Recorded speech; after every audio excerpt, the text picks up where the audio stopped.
अस्सलाम वालेकुम friends, welcome to my channel.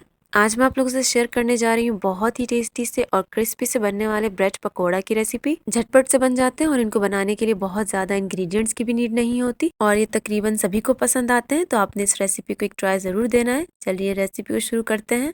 तो ब्रेड के पकौड़ों को बनाने के लिए यहाँ पर मैंने ले लिए हैं आलू, तकरीबन ये आधा किलो के करीब है। इनको मैंने उबाल कर इनका छिलका उतार लिया है।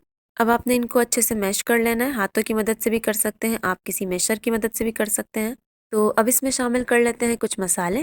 पुदीना डलेगा इसमें आधी गड्डी के करीब, साथ ही में आधी गड्डी के करीब ही इसमें शामिल कर लेते हैं हरा धनिया, हरी मिर्च 6 से 8 अदद बारीक कटी हुई, एक मीडियम साइज का प्याज है उसे आपने चॉप कर लेना है, हाफ टी स्पून के करीब भुना कुटा जीरा, भुना कुटा सूखा धनिया 1 टीस्पून, लाल कुटी मिर्च 1 टीस्पून, लाल मिर्च पाउडर हाफ टी स्पून, काली मिर्च पाउडर 1/4 टीस्पून और नमक इसमें ऐड कर दीजिएगा 1 टीस्पून या फिर अपने टेस्ट के मुताबिक। यहाँ पर मैं आपको शो नहीं करा सकी, मुझसे वो पार्ट स्किप हो गया है। अब इनको आपने अच्छे से मिक्स कर लेना है। तो यहाँ पर आलू की स्टफिंग रेडी हो चुकी है। अब हमने पकोड़ों के लिए बेसन का बैटर रेडी कर लेना है। इसके लिए मैंने लिया है 2 कप के करीब बेसन। अब इसमें शामिल कर लेंगे हाफ टी स्पून लाल मिर्च पाउडर, हल्दी जाएगी इसमें 1/4 टीस्पून, अजवाइन भी 1/4 टीस्पून, नमक 1 टीस्पून और लास्ट में ऐड करेंगे baking soda half tea spoon.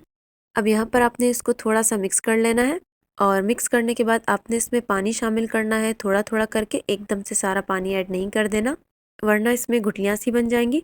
और यहाँ पर मेरा तकरीबन 1.5 कप से 2 कप के करीब इसमें पानी डाला था। तो आपने इसका घोल बहुत ज़्यादा ना तो गाढ़ा रखना है और ना ही बहुत ज़्यादा पतला रखना है। मीडियम कंसिस्टेंसी का घोल हो, बिल्कुल ऐसा ही होना चाहिए, बहता हुआ। और ब्रेड जो होती है वो अच्छा खासा इसका घोल जज्ब कर लेती है, तो आपने इसको थोड़ा पतला ही रखना है। तो यहाँ पर मैंने ले ली है 2 अदद ब्रेड। तो मैं आपको दिखाती हूँ कि आपने किस तरीके से इन पकोड़ों को रेडी करना है। आलू की जो स्टफिंग हमने तैयार करके रखी हुई थी उससे आपने तकरीबन 2 चम्मच भर के अच्छे से ब्रेड पर लगा लेना है। मैं यहाँ इसको चम्मच की मदद से लगा रही हूँ, आप हाथों की मदद से भी इसको लगा सकते हैं। और आलू की स्टफिंग की जो लेयर है बहुत ज़्यादा पतली भी नहीं रखिएगा और ना ही बहुत ज़्यादा इसको मोटा करना है, बस दरमियानी साइज की आपने लेयर लगानी है और इसको चारों तरफ आपने अच्छे से फैला लेना है, बिल्कुल इसी तरीके से। अब इसके ऊपर हम ब्रेड का दूसरा पीस रख देंगे। तो आपने बाकी भी जो ब्रेड के पीसेज होंगे इसी तरीके से तैयार करके रख लेने हैं। ये जो आप ब्रेड मेरे हाथ में देख रहे हैं ये मीडियम साइज वाली ब्रेड है। तो मेरे इस तरह के 12 से 14 पीस रेडी हो गए थे इस आलू की स्टफिंग से। तो अब हमने इसको बिल्कुल सैंडविच की तरह बीच में से कट कर लेना है। मैं इसे पिज़्ज़ा कटर से काट रही हूँ, तो आप इसे छुरी की मदद से भी काट सकते हैं। आपने इस तरीके से इसको काट के इसके बाकी पीसेस भी रेडी कर लेना है। अब आपने इसके एक एक पीस को लेकर बेसन का जो घोल हमने रेडी किया था उसके अंदर आपने इसको अच्छे से कोट कर लेना है और जो इसका एक्स्ट्रा बैटर होगा आपने उसको इस तरीके से निकाल लेना है।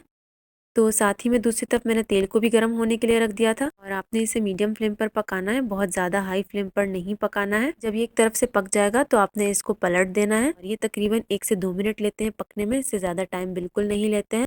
जब ये एक तरफ से गोल्डन ब्राउन हो जाए तो आपने इसको पलट देना है और दूसरी तरफ से भी हम इसको हल्का गोल्डन ब्राउन कलर आने तक पका लेंगे। बहुत ही टेस्टी स्नैक है, आप इसे बच्चों को टिफिन में भी दे सकते हैं और शाम को चाय के साथ भी सर्व कर सकते हैं। तो यहाँ पर मज़ेदार से ब्रेड पकौड़े रेडी हो चुके हैं। आप देख सकते हैं कि दिखने में कितने ज़्यादा ज़बरदस्त लग रहा है और खाने में तो ये और भी ज़्यादा मज़े के होते हैं। और हरी चटनी और टोमेटो केचप के साथ सर्व करने से इनका टेस्ट और भी बढ़ जाता है। तो ज़रूर आप ट्राई करें, ये बहुत ही मज़ेदार रेसिपी है और बहुत ही कम इंग्रेडिएंट्स के साथ झटपट से भी बन जाते हैं। और ट्राई करने के बाद इसका फीडबैक मुझसे लाजमी शेयर कीजिएगा। लास्ट में अगर आपको मेरी ये वीडियो पसंद आई है तो इसे लाइक और शेयर भी कर दीजिए और चैनल पर अगर आप न्यू हैं तो इसे सब्सक्राइब भी कर दीजिए। फिर मिलूंगी आपसे एक और आसान सी और मज़ेदार सी रेसिपी के साथ, तब तक के लिए मुझे दीजिए इजाज़त। अल्लाह हाफ़िज़।